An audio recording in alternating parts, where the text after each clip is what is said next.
I'm Jennifer Wilson, 32 years old and founder of WebSphere Solutions, now valued at $8 million. I built this company from nothing, working 80-hour weeks, all to provide for my family who struggled financially my whole life. Last Sunday at dinner, my father Richard looked me in the eye and said, "We've given your shares to your sister. She needs them more than you do." My mother nodded in agreement as my father smirked, adding, "You can always make money. She can't." I simply replied, "Is that so?" That night, I withdrew all my investment. That was just the beginning. Before I continue this unbelievable story, tell me where you're watching from and subscribe if you want to see more stories about standing up for yourself. Growing up in Millfield, Ohio, our family never had much. My parents, Richard and Margaret Wilson, struggled paycheck to paycheck. Dad worked at the local factory while Mom took various part-time jobs to make ends meet.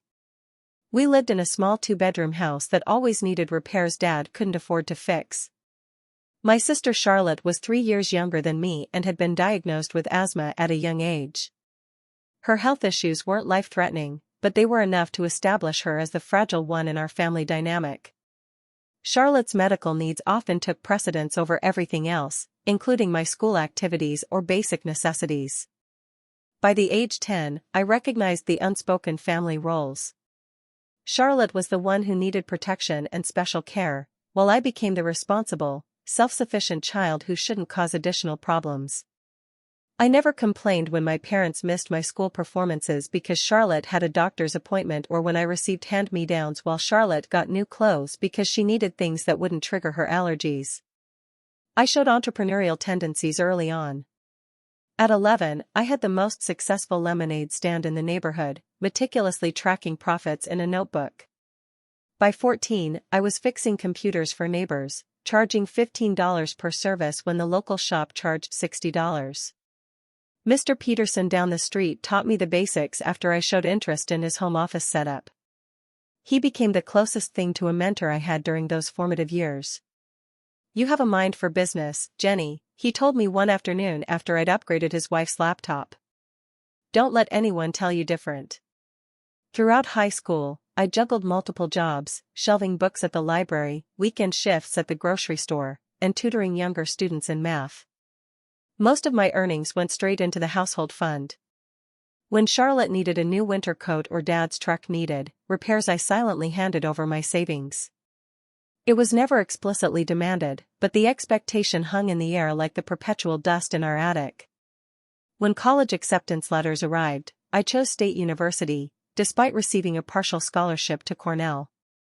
State was closer to home and more affordable, allowing me to continue working and supporting my family. I majored in business administration, fascinated by entrepreneurship courses that outlined pathways to creating something from nothing. It was an introduction to entrepreneurship during sophomore year that I met Ryan Davis. He was brilliant with software development, but admitted he had zero business sense. We were paired for a semester project, creating a theoretical business plan, and our complementary skills produced a digital marketing platform proposal that earned us the highest grade in the class. "We could actually build this, you know," Ryan said as we celebrated over coffee. "It's not just theoretical. The market needs this solution." My parents remained skeptical about my business ambitions. "A good, stable job with benefits is what you need," Dad would say whenever I mentioned startups or entrepreneurship. Mom would add, "Not everyone can be a big success story, honey. Sometimes it's better to be practical." Meanwhile, Charlotte dropped out of community college after one semester, claiming it wasn't her thing. She cycled through retail jobs, never keeping one longer than a few months. Each time she quit or was fired, my parents would explain that she just hasn't found her passion yet, or that manager had it out for her from the beginning. After graduation, I received a job offer from a marketing firm in Chicago. The salary was decent, enough to continue supporting my family while establishing my own life. But the entrepreneurial fire Ryan had helped ignite wouldn't extinguish. Our business conversations had evolved from theoretical to practical, with Ryan developing preliminary software in his spare time. The night before I was scheduled to accept the corporate position, Ryan called me. "I just quit my job," he announced. I'm going all in on our idea. Are you with me or not? It was the most difficult decision I had ever faced. Safety versus risk, predictability versus potential, accepting my designated family role versus defining my own path. I need to think about it, I told Ryan, my mind already racing with possibilities and fears. That night, I barely slept. By morning, I had my answer. I called the marketing firm and declined their offer. Then I called Ryan. Let's do this. The early days were brutal. Ryan and I lived on ramen noodles and coffee, working from my tiny apartment with a single desk we took turns using. We developed our platform during 18-hour workdays, refining the business model and creating pitch decks for potential investors. Our first bank loan application was rejected. The loan officer barely glanced at our business plan before sliding it back across the desk. You don't have enough collateral or experience, he explained without looking up. Come back when you've been in business for at least 2 years. Walking back to my apartment that day, I cried for the first time since starting this journey. Not just because of the rejection, but because I had received a text from my mother during the meeting asking if I could send $300 for Charlotte's car insurance.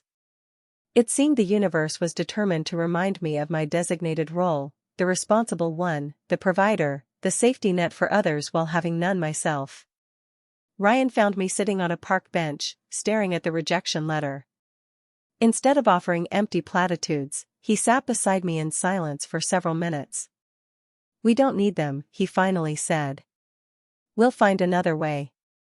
And somehow, despite everything, I believed him. We launched WebSphere Solutions from my apartment with equipment cobbled together from savings and credit cards. Our workspace consisted of a wooden desk I'd found on the curb during college move-out day, 2 folding chairs from Walmart, and a whiteboard we'd mounted on the wall without permission from my landlord. The first 3 months were a barrage of rejection. I made hundreds of cold calls to potential clients, refining our pitch with each dismissal. Ryan worked tirelessly on the platform, improving features based on feedback from the few people willing to hear us out. We existed on a diet of cheap coffee and discount groceries, stretching every dollar until it screamed. The breakthrough came unexpectedly. Timothy Westfield, marketing director at Regional Healthcare Network, agreed to meet after my 7th follow-up call. Your persistence impressed me, he admitted when we finally sat across from him in a downtown coffee shop, the only meeting space we could afford. We demonstrated our prototype, explaining how our platform could streamline Regional's digital marketing while providing analytics their current system lacked. Timothy asked tough questions, but I could see the interest in his eyes. You're rough around the edges, he said finally, but you've got something here. Let's start with a 3-month trial. That night, Ryan and I celebrated at my apartment with a splurge, actual delivery pizza instead of the frozen kind. This small victory felt monumental, like the first crack in a dam that had been holding us back. With Timothy's contract as proof of concept, I made the difficult decision to approach my parents about investing. They had about $25,000 in retirement savings, not much, but enough to help us rent a small office space and purchase essential equipment. I wouldn't ask if I didn't believe in this, I explained at their kitchen table, showing them our business plan and Timothy's signed contract. I promise I'll make it worth your while. Once we're profitable, you'll get your investment back with interest, and I'll be able to help the family even more. My father ran his hands through his thinning hair, looking skeptical. What happens if this fails, Jennifer? This is all we have. It won't fail, I said with a conviction I wasn't entirely sure I felt. I won't let it. After a week of consideration and countless questions, they agreed to invest. I had my lawyer draw up proper documentation, making them minority shareholders with a 15% stake combined. In that moment, I was simply grateful for their trust, never imagining how that decision would later come back to haunt me. The next 18 months were a blur of 80-hour work weeks. I developed severe insomnia, often going days with only brief naps between client meetings, sales calls, and administrative tasks. My social life disappeared entirely. On my 31st birthday, Ryan had to remind me it was a special occasion I'd completely forgotten in the haze of work. When we finally moved into our first small office, a modest space above a deli in a less expensive part of town, I felt a new sense of legitimacy. Having an actual business address instead of my apartment made WebSphere Solutions feel real in a way it hadn't before. Hiring our first employee was another milestone that brought both pride and terror. Amanda Thompson joined as our client services coordinator, handling the growing administrative load as we acquired more customers. Writing her first paycheck was a sobering moment. Someone else's livelihood now depended on our success. The regional healthcare contract led to referrals, and we soon landed 3 major accounts in succession: a local university, a regional bank, and a chain of fitness centers. Each new client brought both revenue and new challenges as we scaled to meet their needs. During this growth period, my sister Charlotte married Peter Sullivan, an aspiring musician who hadn't held a steady job in years. My parents expected me to pay for a significant portion of the wedding, despite the fact that WebSphere needed every dollar for expansion. "Your sister only gets married once," my mother insisted when I suggested a more modest celebration. "And it's not like you don't have the money now." I ended up writing a check for $15,000, money that should have gone toward hiring another developer. When Ryan questioned the expense, I made excuses about family obligations rather than admitting the truth. I didn't know how to say no to my family. The moment we hit $500,000 in annual revenue, I took my parents out to dinner to celebrate. Their investment had been crucial, and I wanted to acknowledge that. "We always believed in you," my father said that night, despite years of evidence to the contrary. My mother added, "We're so proud of how you're taking care of the family. That's what matters most." Their words should have warmed my heart, but something about them left me cold. Was that all they saw in my accomplishment? My ability to take care of the family? When my parents' car broke down beyond repair a few months later, I didn't hesitate to buy them a new one. Nothing fancy, but reliable and safe. Their old vehicle had been a constant source of stress, and eliminating that worry seemed like a tangible way to improve their daily lives. The business continued growing, though not without setbacks. A server crash cost us 3 days of productivity and nearly lost us the university account. I developed severe migraines from stress and ended up in the emergency room after collapsing during a client presentation. "You can't keep going like this," Ryan told me during a visit to my hospital room. "The company needs you healthy." What he didn't say, but I could read in his expression, was his concern about my family obligations. He'd witnessed the constant phone calls, the emergency requests for money, the way I dropped everything when Charlotte or my parents needed something. Thomas Reed from Venture Capital Partners expressed interest in our company after seeing our presentation at a regional business conference. His offer of first-round funding came with difficult terms, but would provide the capital we desperately needed to expand. "Your valuation is approaching $2 million, he told us during negotiations. "That's impressive for a company your age." The number seemed surreal.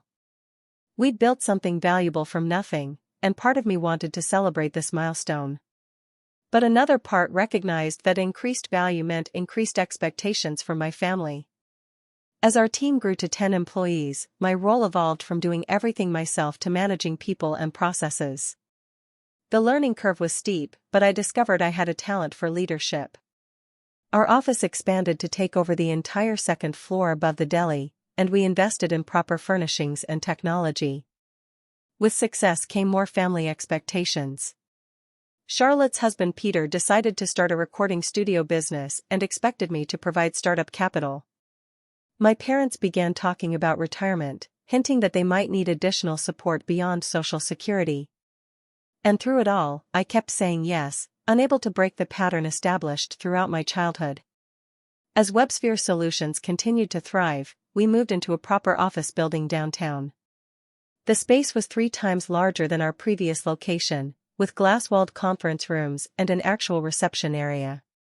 Walking through it, the first time I felt equal parts pride and imposter syndrome.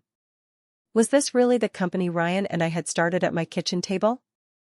Our team expanded to 25 employees, each desk representing a person with rent to pay and possibly a family to support. The weight of that responsibility kept me awake many nights, But it also pushed me to work harder to ensure the company remained profitable and growing.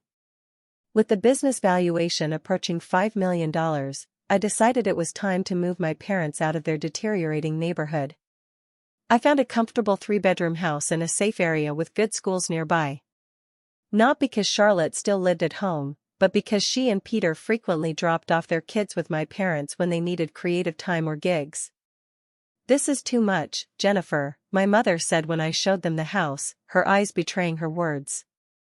She wanted the house but felt obligated to show token resistance. "You deserve it," I replied, "and I can afford it now." My father walked through the room silently, running his hand along the solid countertops and opening cabinets to inspect the quality. Finally, he turned to me. "Your sister could use a new place too, you know." The comment stung, but I'd grown accustomed to such moments, the instant pivot from my achievements to Charlotte's needs. "One thing at a time, Dad," was all I could manage in response. Charlotte became pregnant with her second child around this time and promptly quit her minimum wage job at a local craft store. "The chemicals might harm the baby," she explained when I asked about her employment status during a family dinner. "Besides, Peter is this close to getting a record deal. We just need to focus on his career right now." My parents nodded as though this made perfect sense while I calculated how much additional financial support the family would expect from me. I had already been covering Charlotte's health insurance through WebSphere, listing her as a dependent, a questionable practice my accountant had warned against. The dynamic grew increasingly uncomfortable. Charlotte would call me directly when she needed money for doctor's appointments or baby supplies, bypassing our parents entirely. "You're my successful big sister," she would say with practiced admiration. "I'm so lucky to have you looking out for me." At home, my parents spoke about me with pride to neighbors and friends. "Our Jennifer runs her own company," they would boast. But in private conversations, they focused exclusively on what more I could do for the family, particularly for Charlotte. I overheard my mother on the phone once telling her sister, "Jennifer could certainly help Charlotte with a down payment for a house if she wanted to. It's not like she doesn't have the money." The resentment I felt conflicted with the responsibility I'd internalized. Wasn't this why I'd worked so hard to take care of my family? But the one-sided nature of our relationship had become impossible to ignore.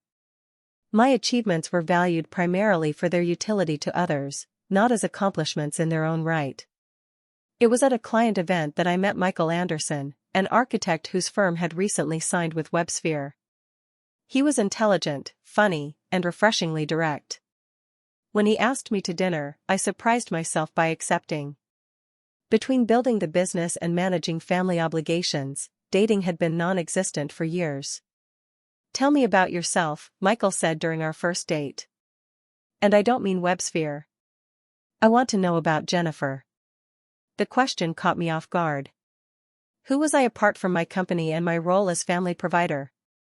I struggled to answer, realizing how much of my identity had been consumed by responsibilities to others.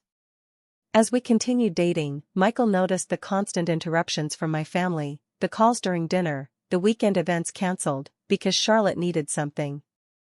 The way my expression changed whenever my parents' number appeared on my phone. "They rely on you a lot," he observed carefully after I cut our weekend getaway short because my parents' air conditioning broke. "They need me," I replied automatically. Michael chose his next words carefully. "There's a difference between supporting family and being taken advantage of, Jennifer." No one had ever suggested my family dynamic might be unhealthy. His comment opened a door I hadn't allowed myself to look through before, but I quickly closed it again. "You don't understand. They sacrificed a lot for me growing up." But Michael's observation lingered, making me more aware of patterns I'd previously accepted without question. With WebSphere's continued success, I decided to formalize the company's share structure more officially.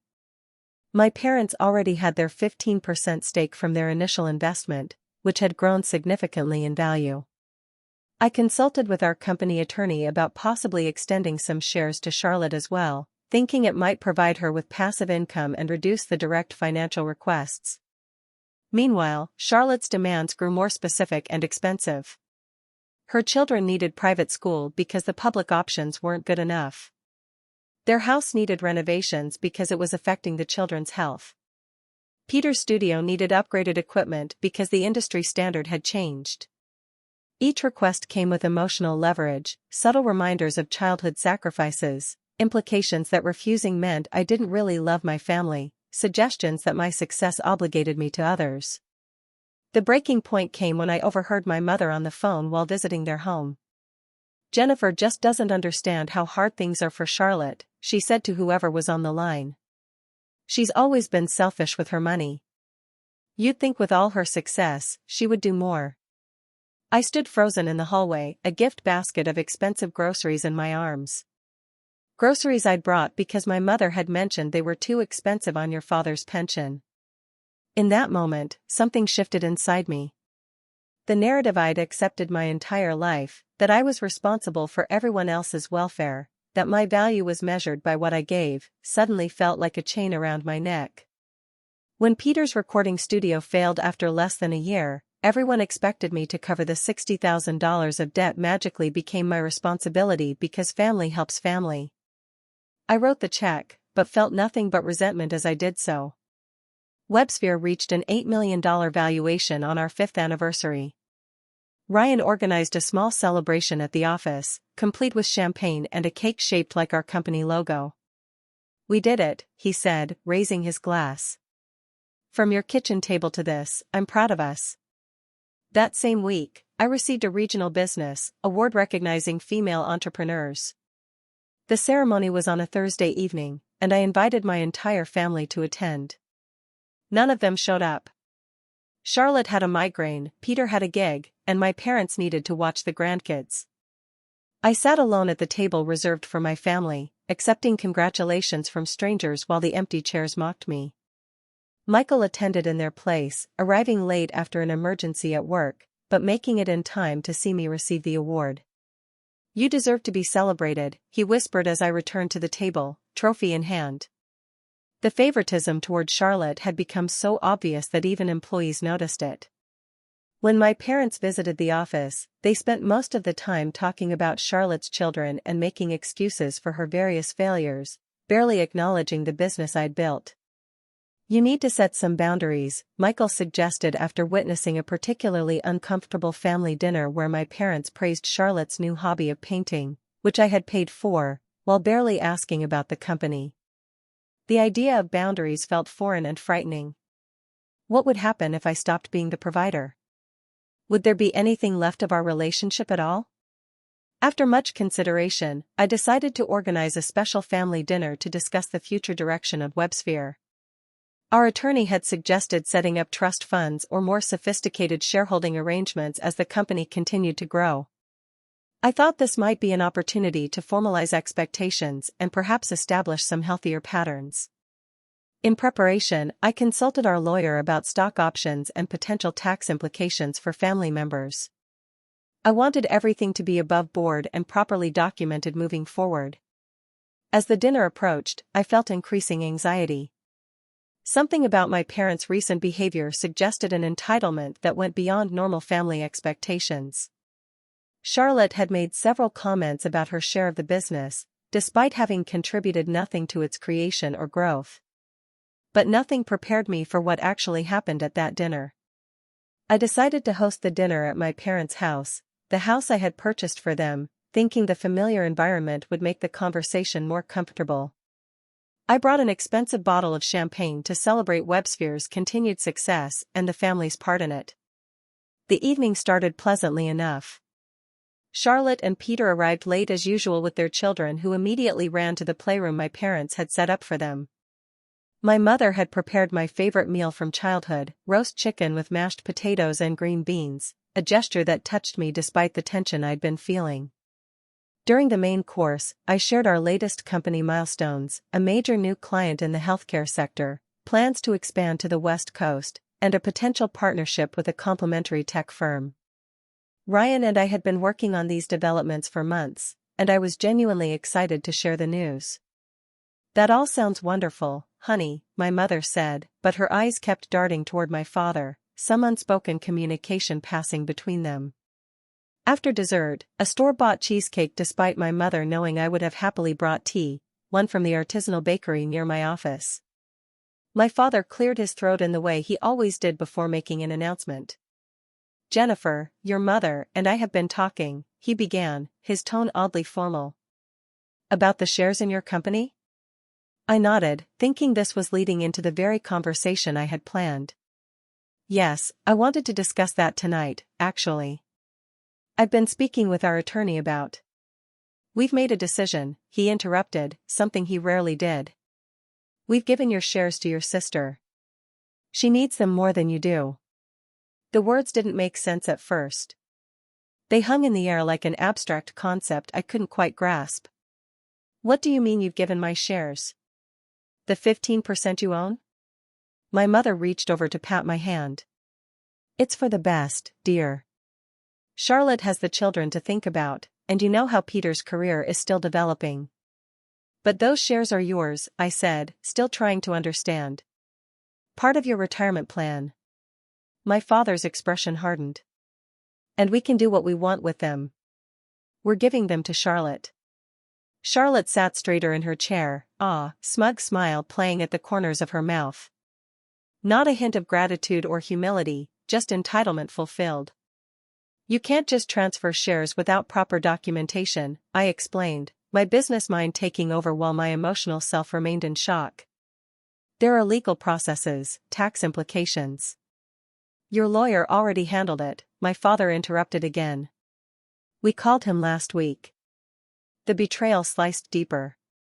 My own company attorney had facilitated this without telling me. That seemed impossible unless they hadn't actually spoken to him at all. They were bluffing, or worse, had fallen for some kind of scam.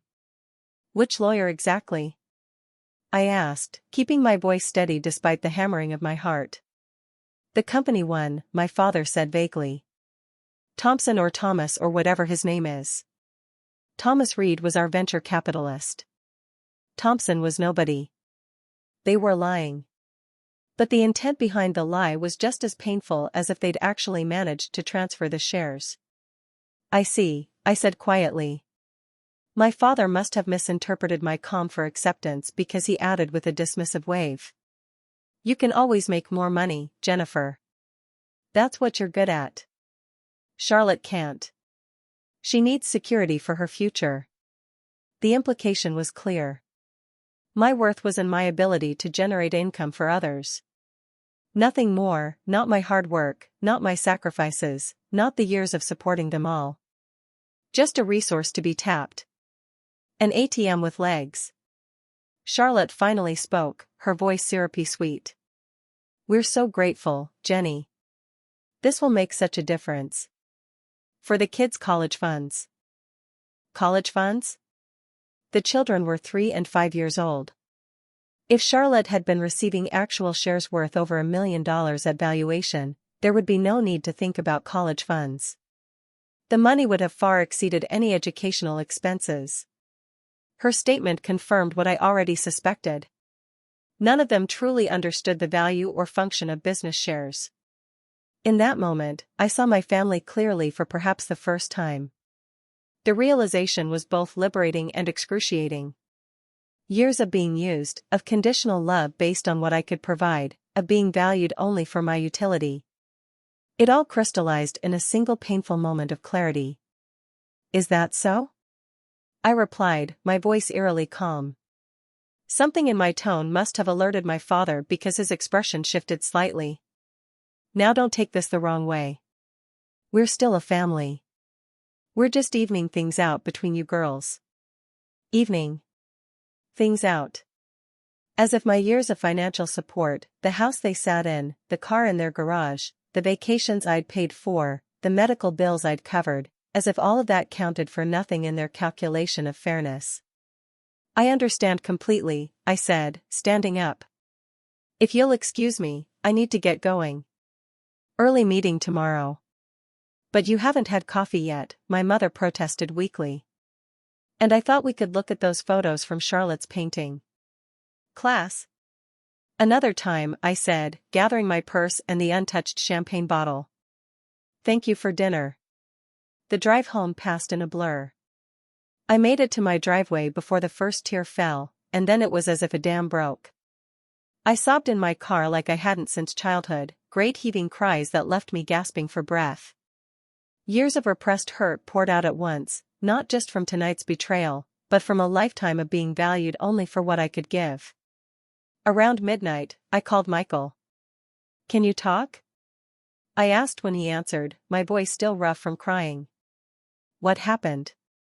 He asked immediately, concern evident even through the phone. I told him everything. The dinner, the shares, my father's words. He listened without interrupting, only offering support when I finished.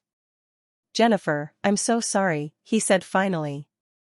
"But I'm not surprised. This has been their pattern for as long as I've known them." "I know," I admitted. "I just couldn't see it clearly until now." "What do you want to do?" he asked, the simple question offering what my family never had: agency, choice, respect for my decisions. "I don't want to just be hurt," I said, a new resolve forming. "I want to take action." After we hung up, I spent hours analyzing every financial connection between myself and my family. The mortgage on their house was in my name. The car was registered to me. Their health insurance supplemental policy was through my company benefits as dependents. Charlotte's children's private school tuition came directly from my account quarterly. Wouldn't do anything vindictive. That wasn't who I wanted to be. But I needed to disentangle myself from the parasitic relationship that had formed. First, I accessed the company account where I kept my personal investments separate from operational funds. I withdrew every penny I had contributed beyond the essential working capital funds I had planned to use for our West Coast expansion. The business could survive without immediate expansion, but I needed these resources now to protect myself. Next, I emailed Ryan. Despite the late hour, he responded within minutes. After explaining the situation, I outlined my proposed next steps. His response was immediate and supportive. "Whatever you need, we'll figure this out together. They can't actually touch your shares without documentation you would have had to sign." He was right, of course. My parents' 15% was legally theirs to transfer if they somehow figured out the proper process, but they couldn't touch my majority stake. Still, their intent was clear and I needed to protect the company as well as myself. As dawn broke, I felt oddly calm. The pain remained, but alongside it grew a clarity I had never experienced before. For the first time, I saw my relationship with my family for what it truly was. Not the mutual support system I had pretended it to be, but a one-way flow of resources and emotional labor. The question now was what to do with this clarity. My father called at 7:30 the next morning, his voice tense. "Jennifer, something's wrong with the house account. The mortgage payment was due yesterday, but the automatic payment didn't go through." Of course he would notice the financial consequences first.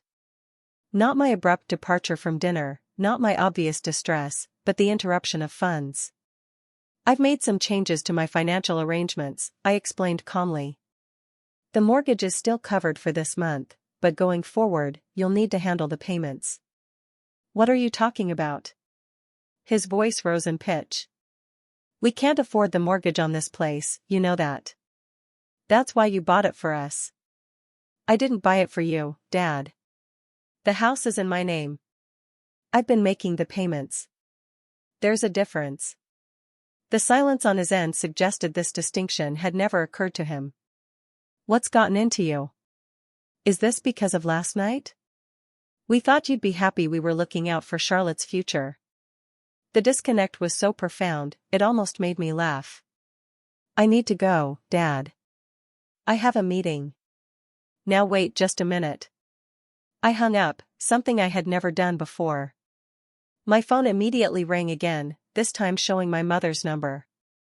I let it go to voicemail. Her message was tearful and accusatory. "Jennifer, how could you do this to us? After everything we've done for you, your father is beside himself. Call us immediately." Everything they'd done for me. The irony was painful.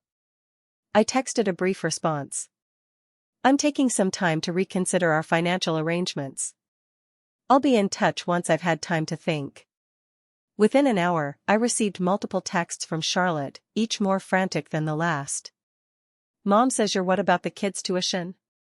Are you seriously doing this because Mom and Dad want to help me, too? I thought you were different. I thought you cared about family. Peter says you're being manipulative and controlling. With your money. I silenced my phone and focused on preparing for the day ahead. This included an emergency meeting with our actual company attorney, Sarah Peterson, who was appropriately shocked when I explained what had transpired. They can't transfer shares they don't have proper documentation for, she confirmed. But the fact that they attempted this is concerning. We should review all company ownership documents immediately and secure everything. Before I could respond, my office phone rang. The receptionist sounded uncomfortable. Your parents and sister are here? They're quite insistent about seeing you right away. Taking a deep breath, I told her to send them to the conference room.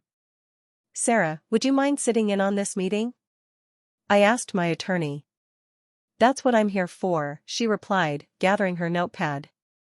The scene in the conference room was tense. My father's face was flushed with anger. My mother's eyes were red from crying, and Charlotte looked like she might explode. What is the meaning of this? My father demanded as soon as I entered. Cutting off the mortgage? Charlotte says her tuition payment for the kids was declined this morning too. I think we need to clarify some boundaries, I said, taking a seat across from them. Sarah is our company attorney. She's here to address any questions about WebSphere specifically. We don't need a lawyer, my mother interjected. This is family business. That's exactly the problem, I replied evenly. There's been a harmful blur between family and business that needs to be resolved. Charlotte slammed her hand on the table. Just say it directly. You're punishing us because Mom and Dad want to help me too. No one is punishing anyone, I said, maintaining my composure. I'm simply separating my business assets from personal giving. You can't demand shares of a company you've contributed nothing to. My father's expression darkened. We invested in you from the beginning. That 15% is ours to do with as we please. Yes, your 15% is legally yours, I acknowledged. And if you want to transfer it to Charlotte, that's your choice, though there are proper legal channels for doing so. But that's very different from what you implied last night. What are you talking about? My mother asked, genuine confusion in her voice. I looked directly at my father. You said you were giving my shares to Charlotte, not your shares. Mine.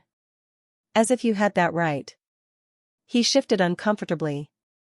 That's not what I meant. It's exactly what you meant, I countered. And it made me realize something important. You see me as a resource, not a person. My value to this family is measured by what I provide financially. Nothing more. That's not true, my mother protested. Isn't it? I pulled out a folder and placed it on the table. Here's a list of every financial contribution I've made to this family over the past 5 years. House mortgage, $420,000. Car payments, $37,000. Health insurance premiums, $65,000. Charlotte's children's tuition, $92,000. Peter's failed studio, $60,000. Family vacations, $43,000. Regular cash gifts, when requested, approximately $130,000. The total was staggering when laid out so plainly. Nearly $800,000 over 5 years, not counting countless smaller expenses I hadn't documented. And what have I received in return? I continued. Not gratitude, not respect, not even acknowledgement. Instead, I got accusations of not doing enough, of being selfish with my money, and an attempt to claim ownership of something I built through years of 80-hour work weeks. Charlotte recovered first. So this is about money for you? Proving how generous you've been? Holding it over our heads? No, I said quietly. It's about recognizing a painful truth. Our relationship isn't based on mutual care and respect. It's transactional, and the transaction only goes one way. My father's face had grown increasingly red during my explanation. Now he stood abruptly. We're not going to sit here and be lectured by our own daughter. Either you continue to help this family as you should, or the unfinished threat hung in the air. Or what? They would stop loving me? That love already seemed conditional at best. I think you should leave now, I said calmly. When you're ready to discuss a healthy relationship that isn't based solely on financial support, I'll be here. After they stormed out, Sarah looked at me with newfound respect. That couldn't have been easy. It wasn't, I admitted. But it was necessary. Later that day, Ryan called an emergency board meeting to address the potential shareholder issue. He had been my rock throughout this crisis, his loyalty never wavering despite the chaos my family had created. Your parents can't touch the company directly, he assured the small board. Jennifer's majority stake is secure, and we've already implemented additional protections. The next few days brought escalating attempts at emotional manipulation from my family. My mother left tearful voicemails about how they might lose the house. Charlotte sent photos of her children with captions like, wondering why Aunt Jennifer doesn't love them anymore. My father's messages grew increasingly hostile, then suddenly switched to apologetic, then back to demanding. I maintained my distance, focusing instead on working with Sarah to create clear separation between my personal assets and family entanglements. The situation took an unexpected turn when Peter showed up at the office, demanding to speak with me.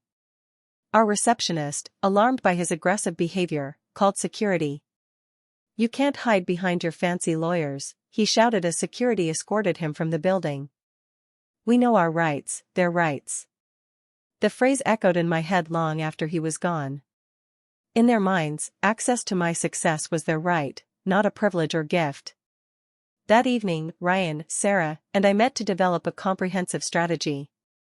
We need to protect both you and the company, Sarah explained. Your parents' shares are legally theirs, but we can create a new business entity structure that dilutes the impact of that 15%. I don't want to be vindictive, I emphasized. I just need protection from further attempts to take what I built. It's not vindictive to protect yourself, Ryan assured me. It's necessary. The plan we developed was multifaceted. First, we would create a holding company that would own the intellectual property and key assets. Second, we would reach out to our most important clients to ensure continuity of service, regardless of any shareholder disputes. And third, we would document all communications with my family in case legal action became necessary. Timothy Westfield, our first major client who had become something of a mentor to me over the years, was among the first I called. After explaining the situation in broad terms, he didn't hesitate. Wherever you go, we go with you, Jennifer. Our relationship is with you, not the company structure. His loyalty brought tears to my eyes, the kind of loyalty my own family had never shown. Most of our other key clients expressed similar sentiments. They trusted me, respected the business I'd built, and would follow if necessary. Within days, we began to see the consequences of my family's actions. Without my guidance, they had attempted to assert control over company decisions based on their minority stake. The board easily blocked these efforts, but the disruption was taking a toll on day-to-day operations. By the end of the week, WebSphere's stock value had dipped slightly, the first downturn in our steady growth. Employees were whispering about the family drama, distracted from their work by the uncommon tension. I called an all-hands meeting to address the situation directly. There are some personal and structural changes happening, I explained to the team, but our core business remains strong, our client relationships are secure, and our mission hasn't changed. The transparency seemed to ease concerns, at least within the company, but the situation with my family continued to deteriorate. A month after the fateful dinner, Charlotte attempted to step into a leadership role at WebSphere, apparently believing the 15% stake gave her that right. She showed up at the office unannounced, introducing herself to employees as part owner and new creative director. Ryan called me immediately. Charlotte is here telling the design team to change our brand colors, says purple represents abundance and wealth. Under different circumstances, it might have been comical. Charlotte, whose professional experience consisted of brief stints in retail and food service, attempting to direct seasoned designers and developers, but the disruption to the workplace was serious, and I drove straight to the office. I found her in the conference room surrounded by confused designers. "I'm thinking we need more inspirational quotes on the website," she was saying. "People connect with wisdom." "Charlotte, we need to talk privately," I said from the doorway. She turned, a strange mix of defiance and uncertainty on her face. "I'm in the middle of a creative direction meeting." "No, you're not. You don't work here." I kept my voice level but firm.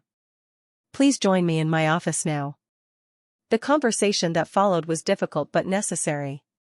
I explained that ownership shares didn't confer operational authority, especially minority shares that weren't even properly transferred yet.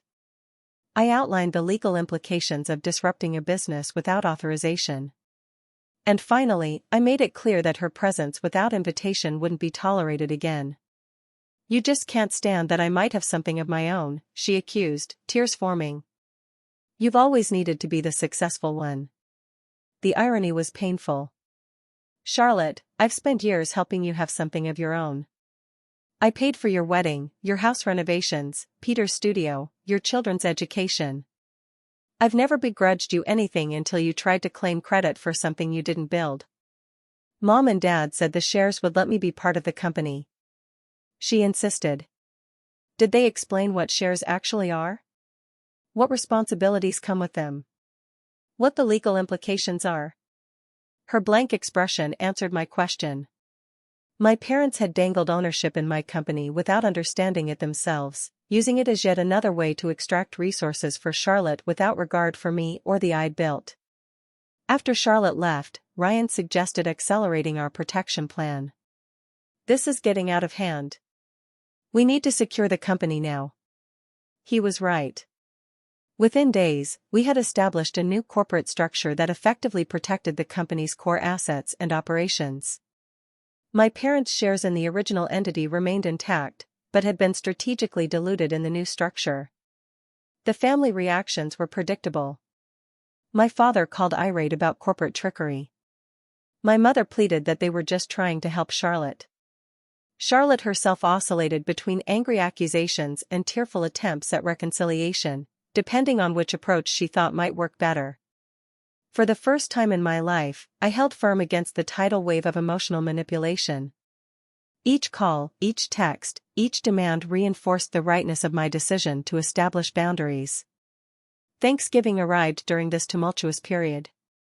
Traditionally, I would have hosted the family dinner at my home or joined them at their house, the house I had purchased. This year, I accepted Michael's invitation to join his family instead. The contrast was illuminating. Michael's parents asked about my business with genuine interest, not just to calculate what I could provide. His siblings shared both successes and failures without judgment or competition. When I offered to help clear the table after dinner, Michael's mother thanked me sincerely rather than treating it as expected service. "Is family always like this for you?" I asked Michael as we drove home. "Like what?" "Supportive. Interested in each other as people, not resources." He glanced at me quickly before returning his eyes to the road. "That's what family should be, Jennifer. Mutual support, not one-way extraction." Meanwhile, WebSphere was thriving under the new structure. Freed from the constant drain of family demands, I could focus fully on leadership and innovation. We secured 3 major new clients and expanded our service offerings. Employee morale improved as the workplace drama subsided. The new company entity, Phoenix Digital Solutions, quickly established itself as a rising star in the industry. Many clients transferred their contracts seamlessly following my leadership rather than remaining with the WebSphere name. Charlotte made a desperate attempt to persuade me to return to the original arrangement. "The company is suffering without you," she admitted during an unexpected visit to my condo. "Dad says the value is dropping every day." "That's not my responsibility anymore," I replied. You all wanted control without understanding what that meant. Now you have it. My father reached out next, his message more subdued than previous communications. We may have made a mistake, he conceded, though he couldn't quite bring himself to apologize directly. The business consultants we hired say the company needs your leadership. I almost laughed at the irony. They had hired consultants with money I had provided to tell them what Ryan and I had already explained. Successful businesses don't run themselves, and expertise can't be claimed, only earned. I've moved on, I told him simply. Phoenix is my focus now. The separation proved essential for my personal healing as well. I began therapy to address the deeply ingrained patterns of caretaking and self-sacrifice that had defined my life. My therapist helped me recognize the childhood conditioning that had led me to equate love with provision, worth with utility. You were parentified at a very young age, she explained during one session, made responsible for adult concerns and family welfare before you had the emotional capacity to understand the burden. This framework helped me make sense of my family dynamics without excusing the exploitation. I could understand the pattern while still refusing to perpetuate it. Michael remained a steady support throughout this transition. Unlike previous relationships, where my family obligations had eventually driven partners away, he respected my journey without trying to control it. When I declined weekend plans to attend therapy or work on Phoenix's development, he expressed support rather than resentment. 6 months after the split, Phoenix Digital Solutions surpassed WebSphere's former valuation, reaching $12 million in our most recent funding round. The industry recognized our innovative approach and strong leadership, with several trade publications featuring profiles of our meteoric rise. WebSphere, meanwhile, continued its decline. Without my guidance and with my parents in Charlotte, making increasingly desperate attempts at leadership, the company lost major clients and talented employees. The 15% stake they had fought so hard to control was worth less each month as the company's value plummeted. News eventually reached me that WebSphere was seeking a buyer, any buyer, to salvage what remained before bankruptcy became inevitable. I felt no satisfaction in this outcome, only sadness for what could have been if greed and entitlement hadn't destroyed something valuable. The employees who remained at WebSphere deserved better than to be casualties of my family's actions. Through intermediaries, I helped facilitate a modest acquisition that preserved those jobs while extracting the business from my family's control. They received some compensation for their shares, far less than the original value, but something to show for the company's sale. As for me, I had discovered something far more valuable than financial success, the freedom to define my own worth beyond what I could provide to others. 1 year after the family dinner that changed everything, Phoenix Digital Solutions reached a valuation of $12 million, 50% higher than WebSphere's peak. Our team had grown to 40 employees, all passionate about the company culture we'd built around innovation, respect, and work-life balance. WebSphere had been sold to a larger tech conglomerate for a fraction of its former worth. The employees had transitioned successfully, but my family had received only for their shares, enough to maintain their lifestyle for a while, but not the windfall they had anticipated when attempting their takeover. I decided it was time for a different kind of meeting with my parents.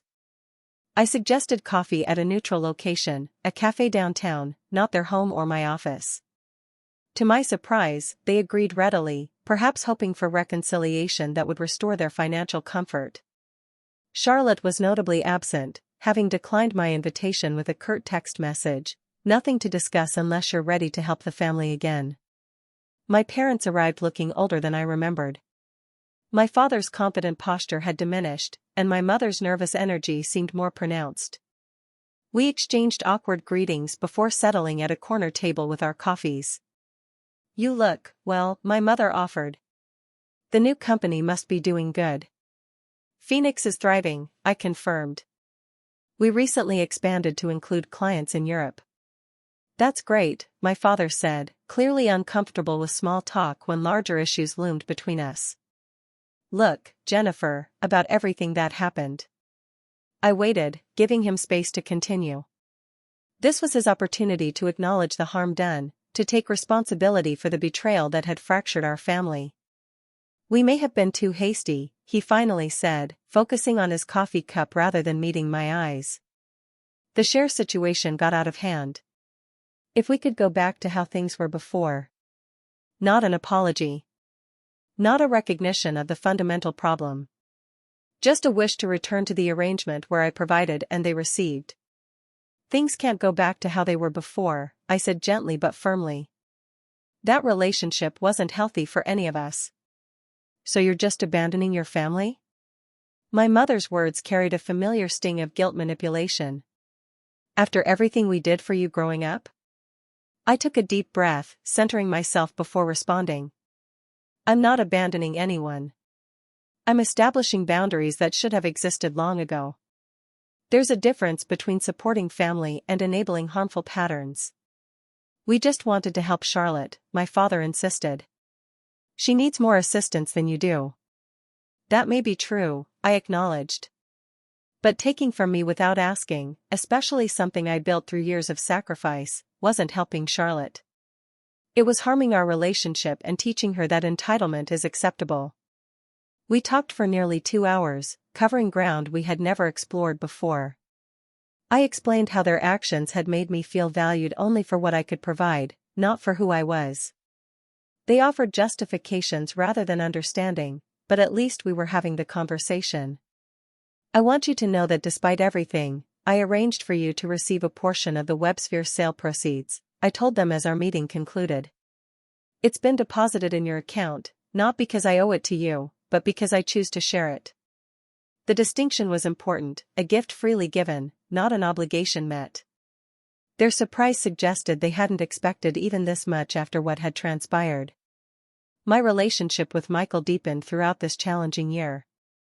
He had witnessed my struggle to establish boundaries without becoming bitter, to protect myself without punishing others. When he proposed 6 months after the WebSphere sale, I accepted without the hesitation that would have plagued me before. Your family is invited to the wedding, he said as we discussed plans, but only if their presence will support your happiness, not diminish it. The consideration behind his words brought tears to my eyes. For the first time in my life, someone was prioritizing my well-being without expecting anything in return. My healing journey involved multiple approaches. Weekly therapy helped me identify and address the deeply rooted beliefs about my value being tied to provision. Meditation and yoga gave me tools to manage anxiety when family interactions triggered old patterns. Perhaps most importantly, I built a community of supportive friends and colleagues who demonstrated what healthy relationships actually looked like.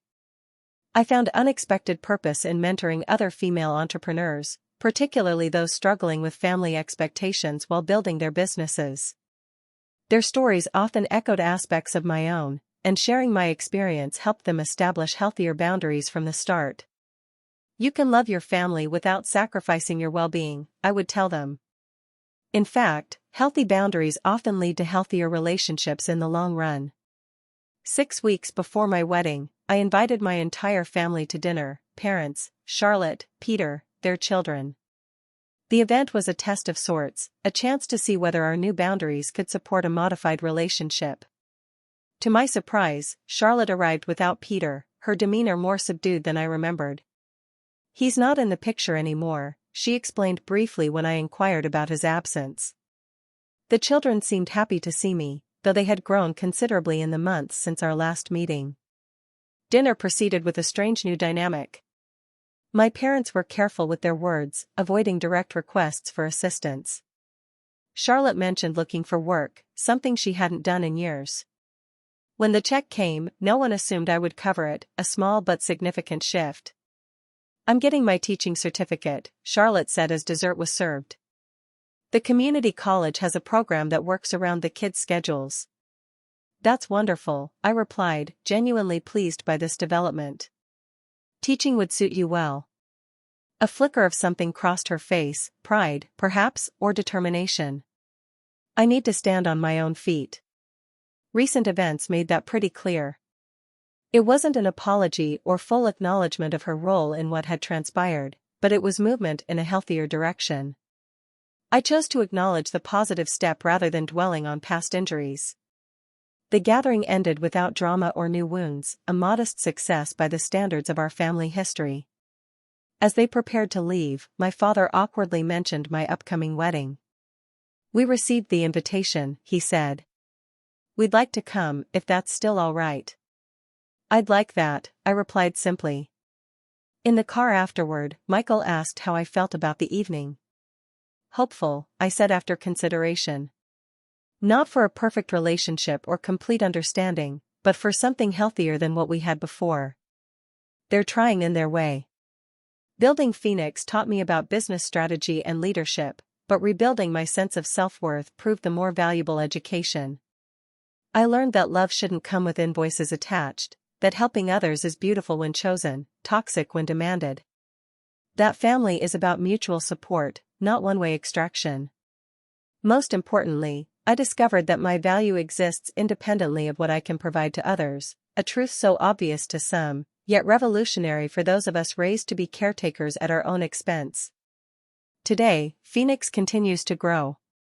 My marriage to Michael brings daily joy, and my family relationships exist within careful boundaries that protect everyone involved. The journey wasn't easy, but the destination proved worth every painful step. If you've ever found yourself giving until there's nothing left, please remember, establishing boundaries isn't selfish, it's necessary for authentic relationships. True love supports your wholeness, not just your usefulness. What was your biggest takeaway from my story? Share in the comments below, and if it resonated with you, please like, subscribe, and share with someone who might need to hear this message. Thank you for listening to my journey. May it help you navigate your own with courage and self-respect.